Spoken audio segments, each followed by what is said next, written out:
नमस्कार, फाइटर समाचार में आपका स्वागत है। पेश आज 14 नवंबर सुबह 6 बजे राजस्थान की खास खबरें। सुप्रीम कोर्ट ने बुलडोजर एक्शन पर फैसला सुनाते हुए कहा कि इसे कानून का उल्लंघन बताया है। कोर्ट ने कहा है कि किसी भी मामले में आरोपी होने या दोषी ठहराए जाने पर भी घर तोड़ना सही नहीं है। कोर्ट ने कहा कि हमने विशेषज्ञों के सुझावों पर विचार किया है। हमने सभी पक्षों को सुनने के बाद आदेश दिया है। जरूरी है कि कानून का राज होना चाहिए। बुलडोजर एक्शन पक्षपातपूर्ण नहीं हो सकता। गलत तरीके से घर तोड़ने पर मुआवजा मिलना चाहिए। अदालत ने कहा कि बुलडोजर एक्शन का मनमाना रवैया बर्दाश्त नहीं होगा। अधिकारी मनमाने तरीके से काम नहीं कर सकते। अगर किसी मामले में आरोपी एक है तो घर तोड़कर पूरे परिवार को सजा क्यों दी जाए? पूरे परिवार से उनका घर नहीं छीना जा सकता। बुलडोजर एक्शन दरअसल कानून का भय नहीं होने को दर्शाता है। जस्टिस BR गवई और जस्टिस KV विश्वनाथन की बेंच ने यह भी कहा कि 15 दिन के नोटिस के बगैर निर्माण गिराया तो अफसर के खर्च पर दोबारा बनाना पड़ेगा। प्रदेश में रामगढ़, चौरासी, देवली, उनियारा, झुंझुनू, सलुम्बर, दौसा और खेमसर में उपचुनाव संपन्न हो गए हैं। वही उपचुनाव में वोटिंग के दौरान निर्दलीय प्रत्याशी नरेश मीणा ने SDM अमित चौधरी के थप्पड़ जड़ दिया। निर्दलीय प्रत्याशी समरावता मतदान केंद्र जबरन घुसने की कोशिश कर रहे थे। प्रशासन व पुलिस के जवानों ने उन्हें रोकने की कोशिश की तो उनकी हाथापाई हो गई। दरअसल नरेश मीणा ने आरोप लगाया कि EVM में उनके चुनाव चिन्ह को काफी हल्का कर दिया है। इससे उनके मतदाताओं को वोटिंग करने में परेशानी हो रही है। वहीं झुंझुनू के कलां गांव में फर्जी वोटिंग के विवाद में मारपीट हो गई। दावा किया जा रहा है कि निर्दलीय कैंडिडेट राजेंद्र गुड़ा के एजेंट ने दूसरे प्रत्याशी के फर्जी वोटर को रोकने की कोशिश की तो दोनों में विवाद हो गया। वहीं देवली उनियारा विधानसभा सीट के 2 गांवों बीसलपुर व समरावता में ग्रामीणों ने अलग अलग मांगों के चलते मतदान का बहिष्कार किया।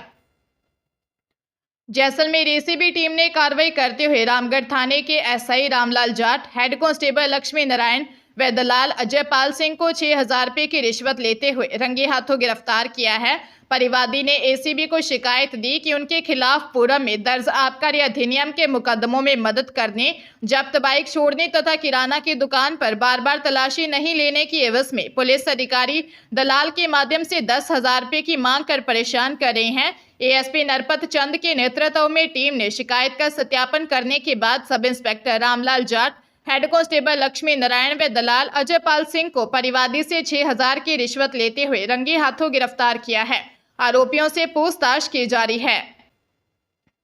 शादी समारोह में दुल्हन पक्ष के 26 लोग फूड पॉइजनिंग का शिकार हो गए। सभी ने खाने में दही भल्ले खाए थे। इसके बाद उल्टी दस्त की शिकायत होने लगी। सभी लोगों को रावला के सरकारी अस्पताल में भर्ती करवाया।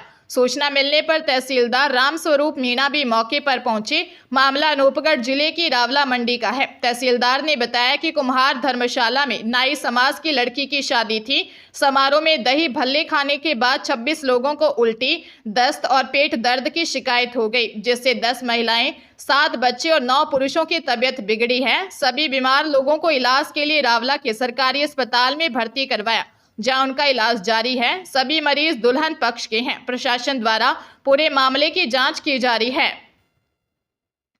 चुनाव आयोग ने राजस्थान कैडर के भारतीय पुलिस सेवा के अधिकारी किशन सहाय को सस्पेंड कर दिया।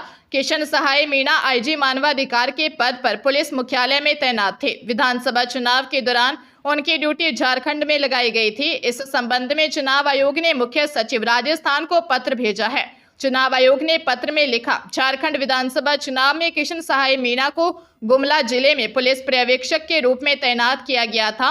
आयोग की स्वीकृति के बिना 28 अक्टूबर को किशन सहाय ने ड्यूटी स्थल छोड़ दिया। उन्हें नामांकन दाखिल करने के अंतिम दिन से एक दिन पहले 24 अक्टूबर को निर्धारित निर्वाचन क्षेत्रों में रिपोर्ट करने का निर्देश दिया गया था।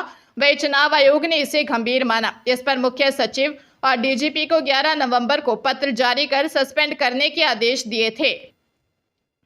झालावाड़ पोक्सो कोर्ट के विशेष जज ने नाबालिग बालिका के साथ दुष्कर्म के मामले में आरोपी को दोषी करार देते हुए 10 माह के निर्णय करके 20 साल के कठोर कारावास की सजा सुनाई है। साथ ही 70,000 रुपये के जुर्माने से दंडित किया है। 20 अगस्त 2023 को फरियादी ने रिपोर्ट दी कि उसकी नाबालिग बेटी रिश्तेदारी में गई थी, जहां से आरोपी उसे फुसलाकर ले गया। अकलेरा पुलिस ने पीड़िता को दस्तयाब कर बयान दर्ज किए। पीड़िता ने बताया कि आरोपी उसे बहलाकर कोटा ले गया, जहां 1 माह तक रेप किया। पुलिस ने मुलजिम को गिरफ्तार किया, तभी से मुलजिम जेल में चल रहा था। विशिष्ट लोक अभियोजक राम हितार गुर्जर ने प्रकरण में 17 गवाह व दस्तावेज पेश किए।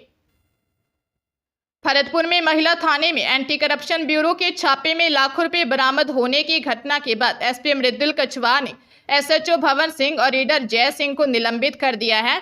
दरअसल इस घटना के बाद भ्रष्टाचार करने वाले कार्मिक अब नॉन फील्ड होंगे। वही एसीबी की टीम ने महिला थाना एसएचओ भवन सिंह समेत सभी स्टाफ से पूछताछ शुरू कर दी है। दरअसल एसीबी टीम को रीडर जय सिंह के कमरे की अलमारी में 4.5 लाख रुपए से ज्यादा की रकम मिली थी। टीम ने इसके बाद एसएचओ के क्वार्टर पर भी छापा मारा, जहां 1.25 लाख रुपए बरामद किए गए। एएसपी अमित सिंह ने बताया कि गोपनीय सूचना और मुख्यालय से मिले निर्देशों के अनुसार चेकिंग की गई थी। फिलहाल एसएचओ भंवर सिंह और रीडर समेत थाना स्टाफ से पूछताछ जारी है। श्रीगंगानगर जिला मुख्यालय पर तेज गति से आई कार ने पैदल ड्यूटी पर जा रहे एएसआई को टक्कर मार दी। गंभीर घायल अवस्था में एएसआई को अस्पताल ले जाया गया, जहां डॉक्टरों ने उन्हें मृत घोषित कर दिया। यह दर्दनाक हादसा सुबह पुलिस लाइन के निकट हुआ। एएसआई की मौत से मृतक के परिजनों के अलावा पुलिस विभाग में भी शोक की लहर दौड़ गई। जवाहरनगर पुलिस ने मृतक एएसआई के पुत्र की रिपोर्ट पर कार चालक के खिलाफ मुकदमा दर्ज किया है। एएसआई सोहन लाल यहाँ पुलिस अधीक्षक कार्यालय में अपराध शाखा में कार्यरत थे। रोजाना की तरह वे पुलिस लाइन से ड्यूटी पर जाने के लिए निकले ही थे। पुलिस लाइन के गेट नंबर 2 के पास तेज गति से आई कार ने टक्कर मार दी, जिससे उनकी मौत हो गई।